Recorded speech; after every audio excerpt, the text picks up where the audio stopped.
Big shooters, Adam from Atlas Gunworks here. We're gonna just take a gun apart real fast.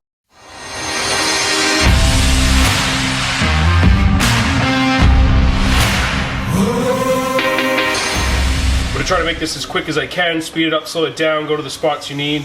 This is used trade-in Athena. So before I take it apart, I'm gonna do a couple things, make sure it's clear. I'm gonna function check it. Safety work, of course it's a beaver tail, no grip safeties on these guns. Sights are nice and tight, gun lock's nice. Hammer catches on the half cock. Good, alright, I think everything's there. 5/32 roll pin punch is what I like to use to take out the magwell pin. Magwell comes off. I'm not going to take the plates, I'll take the plates out. Look, they want to come out. Plates 1 and 2 come off. I'm going to take the slide off. I'm going to pull it back. So this is your lock back notch in front, right here, and then right behind that, I've got this little notch here, and I'm going to line that up perfectly. My tip is to grip it like crazy. I can hold it there because our springs aren't super heavy in these. And then take a punch or something soft or whatever you want, and you just start that through. Slide stop comes out, top end comes off. We'll get into the top end before we get into the bottom end. Most of the guns have a toolless guide rod, and the 4.6-inch gun will have one soon, where I would push this all the way forward, doing two things here. One, checking to make sure when I push it all the way forward that it doesn't stop like this on the spring. If it stops before you can push it all the way, then you're getting coil bind, your spring's too long. This one works as needed, so that's nice. If you have a toolless guide rod, there'll be a little lever or a button here you push, and that will capture inside of your reverse plug and let the whole unit come out. This is, nobody makes one right now for the 4.6, so we're gonna have to make our own, which I bought the equipment to do that. It's on its way, it's just not here yet. So we take, the cutest thing to do is just take a colored paper clip, bend it, the end 90 degrees, and cut them off, so you just got this short little widget. It can be as long as, it can stick out the front, it doesn't matter how long it is.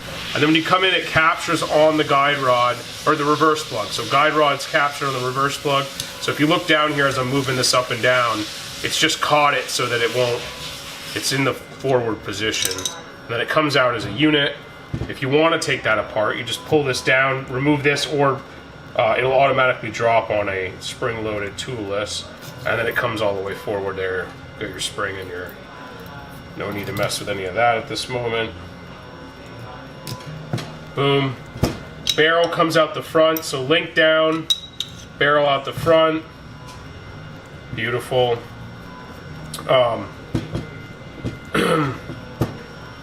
This is an Athena's rear sight plate system, so this is, you want to get these screwdrivers from us, but it's a 10 IP, so it's a little bit oversized 10 Torx.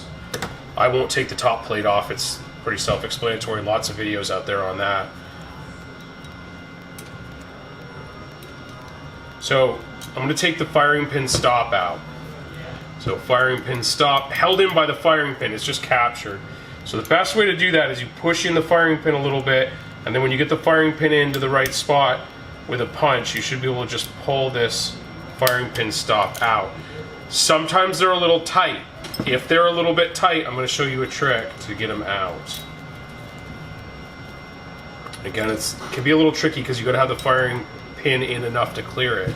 Well, here's a trick to put it back together too on the way in. So it's a little tight going on the way in. I just use the back of the punch and just very gently just pop it in there. We want those to be tight because they're holding the extractor from clocking, right? So the extractor's held in back here and I don't want it to clock. So let's say this one's a little bit tight. I'm going to do it backwards. When I'm going to push this pin in like this, and I'm going to get it to the sweet spot where the firing pin's forward, but I've got, and I'm inside there, and then I'm going to tap on this with a hammer. So when you see it from the top side, it takes a little bit of coordination, but I'm just going to tap on it like this with a hammer. So if they're a little tight, that's your trick to get them out.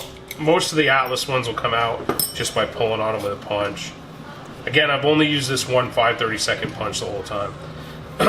So now I've pretty much got it. This comes right out, right, spring loaded. Careful not to wear eyeglasses or whatever. Don't let that smack you in the face because that will come out fast. Now the extractor's right here. It's an interesting part to get out of the guns. Everybody's got their own system. A lot of people use a soft tool, like an armorer's tool like this, to push on them. Use whatever you want. The soft tools won't scratch anything. My method works better, I think, but you've got to be a little more confident with a punch near, you know, finished parts.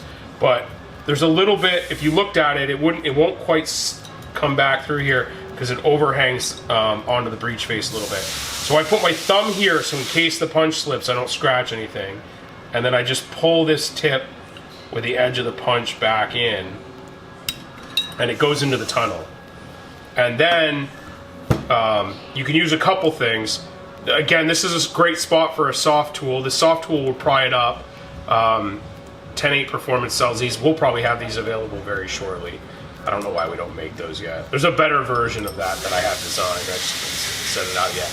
But I often just use a flat, small screwdriver, but I use, if you put it on the edge here, gun here, you're gonna mar your gun up. But if you put your thumb there, your thumb can be the pry lever. So that's typically how you see me do it at the shop. Extractor came out.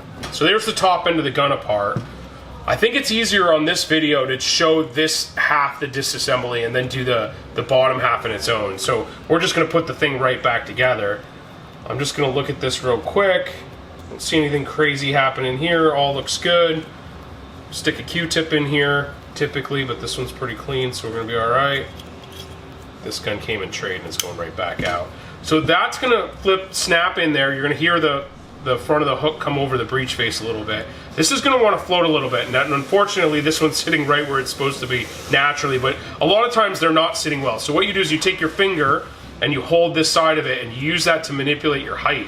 So make it stick up or down or wherever you need it to be, but you hold it with your finger here. I typically then take a screwdriver and line it up so that it's clocked correctly. The easier way to do this is to take a firing pin stop and start it in here. So now I've got it started, and then pull the firing pin stop back, stick your firing pin in. Again, eyeglasses are really critical here because this thing wants to fly. And then you go forward. Now this isn't a really easy one. Sometimes you're gonna manipulate it a little more there. And again, this one's tight when I wanna go back in. I could push that with my hand, but just for trick purposes, I'll show you how to do it there. So boom, that's back together.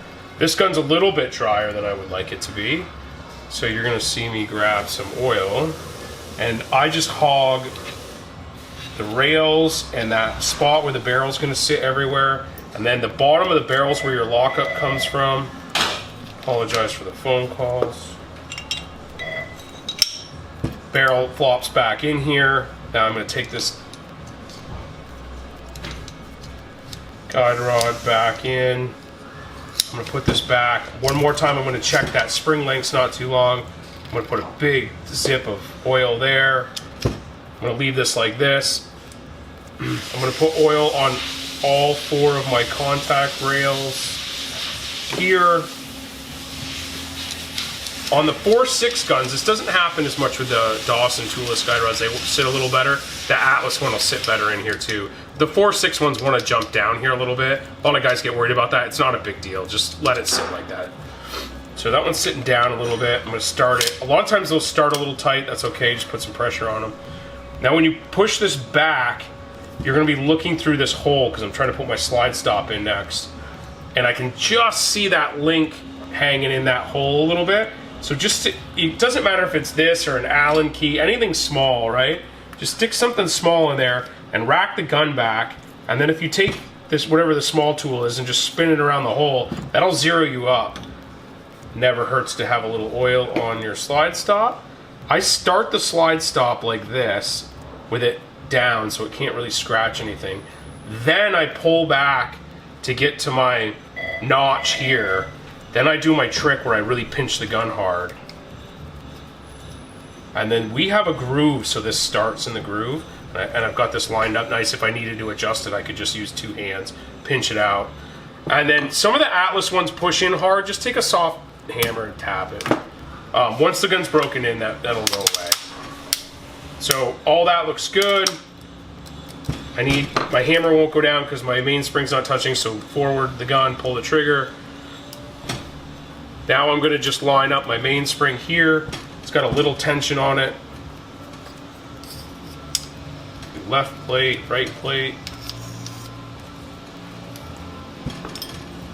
This one's got the trim ring instead of a... So these are going to be a little bit of a... If your gun's newer, those are going to be really tight and not go anywhere, but to get shot sometimes. So one finger on each. Trim ring's got to go in the front. Remember, there's a tab here, and there's a corresponding tab on the inside here. Up and back. The trick here is that I like is you take your thumb and your finger and you just pull it together, and then that hole should be lined up. Sometimes you're going to pull it back a little bit to get fully in that tab. I start here, I just take a soft hammer, a couple whacks, I'm in. That gets me going.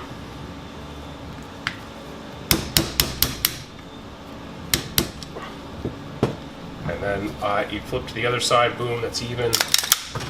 Done. And I'm going to function check the gun again, right? Safeties work, boom, no boom, that's good.